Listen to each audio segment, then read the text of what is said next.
Magandang araw mga kasari-sari. Kamusta po kayo? Sana lahat ng mga may tindahan na kagaya ko dyan, lahat tayo ay sumulong. Kung mayroon mang hindi maganda, may mga ups and down na tinatawag na nangyayari, hayaan nyo lang, tuloy lang tayo mga kasari. Ganun talaga yung ating buhay tindahan mga kasari. So ngayon, ilang buwan na lang, mahigit isang buwan na lang, 'di ba? Mga isang buwan at isang linggo. So gano'n na lang yung natitira ng 2023, magto 2024 na, at ito na yung panahon na sumasakit na ang ulo ng mga kagaya kong may tindahan.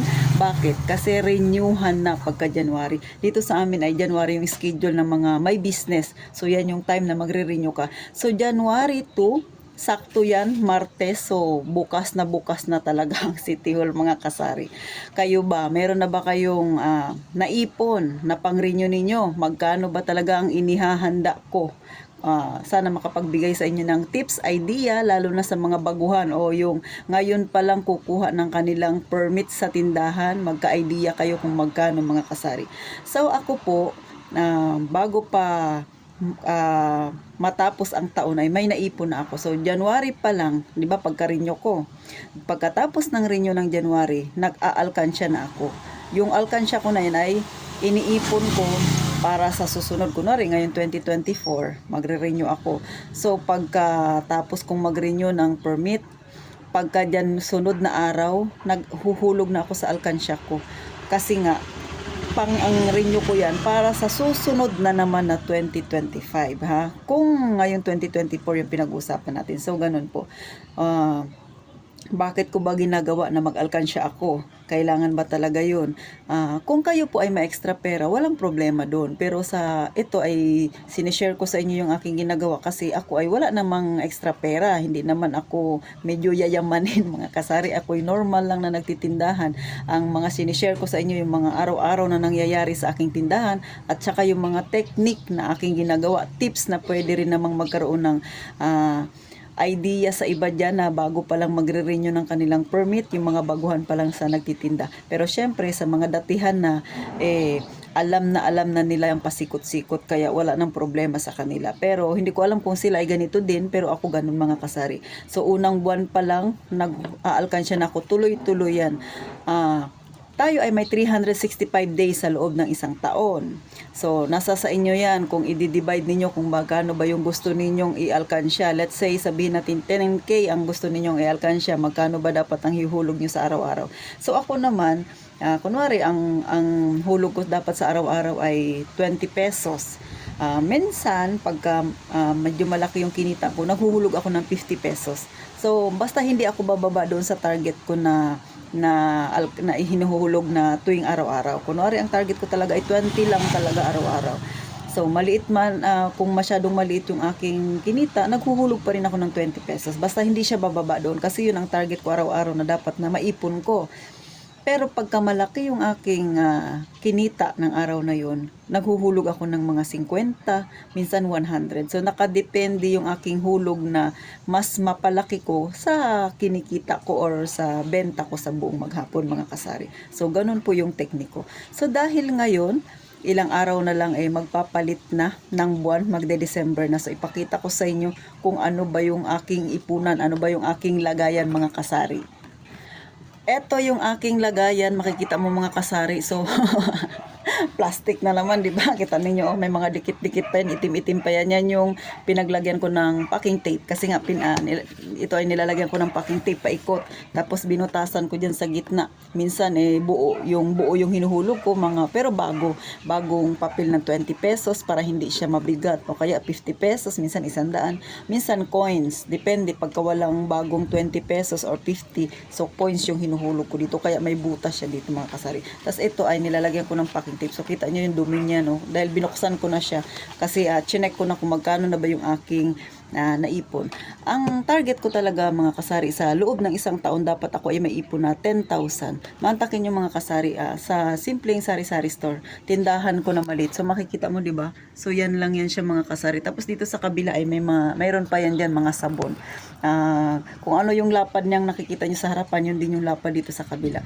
So, nakikita niyo po ba? Maliit lang yung aking sari-sari store. Pero, nakakapag-ipon ako ng 10,000 sa loob ng isang taon. Minsan, higit pa. 10,000, pang-renew ko lang yun. Maliban pa yung mga binibili-bili ko na mga remembrance ko sa aking tindahan. Hindi kasali yun mga kasari. So, ganun po. Kapag kayo ay magtiyaga talaga sa inyong tindahan, medyo malaki rin ang kinikita mga kasari. Patyagaan sa pagre-repack.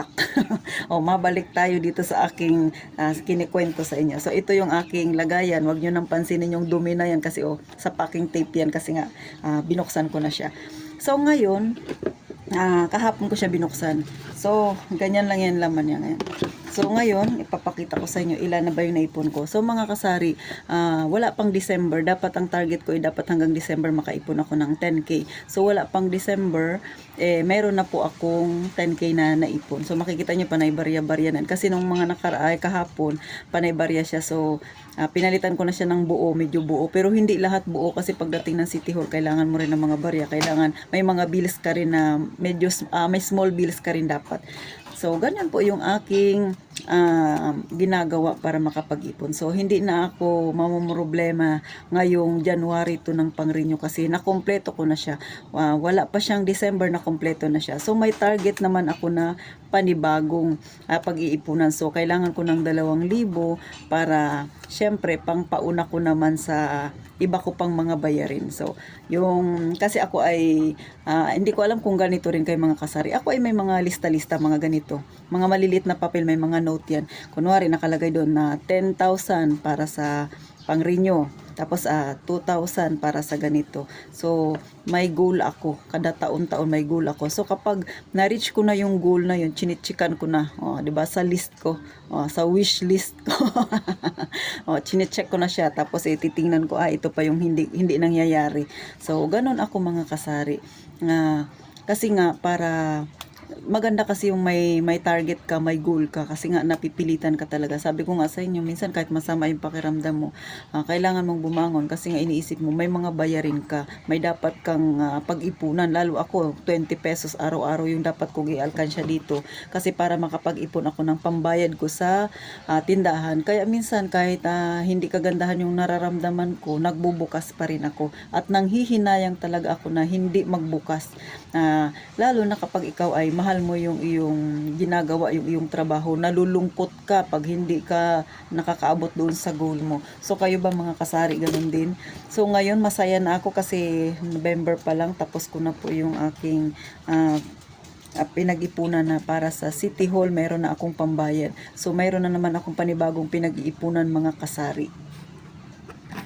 So, kayo, pwede nyo rin pong gayahin yung aking ginagawa, ha? Kunwari, ngayon, 2024, nag-renew na kayo. So, unang pagtitinda ninyo, mag-ipon na kayo kaagad, mag-alkansya na kayo. Nasa sa inyo naman kung gagayahin ninyo yung akin, kung ano-ano yung makita ko na lagayan. Kasi, iniisip ko kung bibili pa ako ng alkansya, tapos sisirain ko rin naman, sayang pa. Mga 100 din siguro yun mahigit at kung medyo malaki mga nasa 200 din yun. Sayang pa yung 200 ko kung inipon ko na lang yun, 'di ba mga kasari? So ganun po ako, nanghihinayang talaga ako. Kahit pa sabihin niyo na kakuriputan yan, pero maganda po yun kasi imbis na ibili mo ng alkansya, mag-DIY ka na lang ng mga minsan karton, pero ayaw ko rin ng karton baka kasi pasukin ng kung ano pa, 'di ba? Mas maganda yung plastic, hindi basta-basta mapapasok. At saka kada buwan o mga every 3 months, chine-check ko rin po yung alkansya ko. Tinitingnan ko baka may nakapasok na hayop diyan. So ganun po ako, masaya ako kapag nakikita ko na unti-unti yung aking goal ay na-checkan ko na doon sa list ko. O 'di ba? Kayo ba ganyan din mga kasari?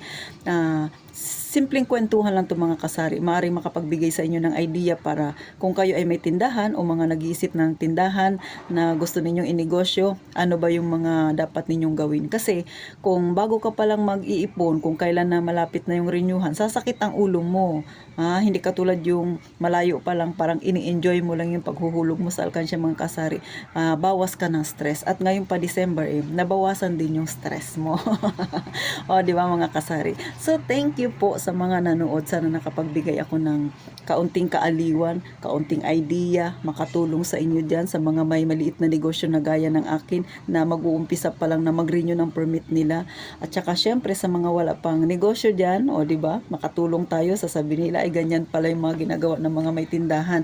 O, di sa susunod, gagayahin ko rin. At kahit na wala kayong tindahan mga kasari, pwede nyo yung gayahin. Kunwari, mayroon kayong pangarap na gusto ninyong bilhin, sabihin na nating laptop, o tapos kayo ay may tindahan, o kung wala man, o di ba, o mag-set kayo ng goal, ano ba yung dapat ninyong ipunin, magkano ba, so pwede nyo yung hulug-hulugan mga kasari. At least hindi man siya dumating doon sa pinakaano talaga na pangarap ninyong maiipon, at least may pera kayo pagdating ng December mga kasari. So thank you po muli, sana po please pa-like at saka subscribe na rin po ng aking maliit na channel para makatulong pa tayo sa mga kagaya natin, magkaroon din sila ng idea mga kasari, at sana huwag kayong magsawa na suportahan ng aking maliit na channel. Thank you mga kasari, mag-iingat kayong palagi, at ito po ang inyong pambansang tendera si Ate Tintin ninyo. Bye mga kasari!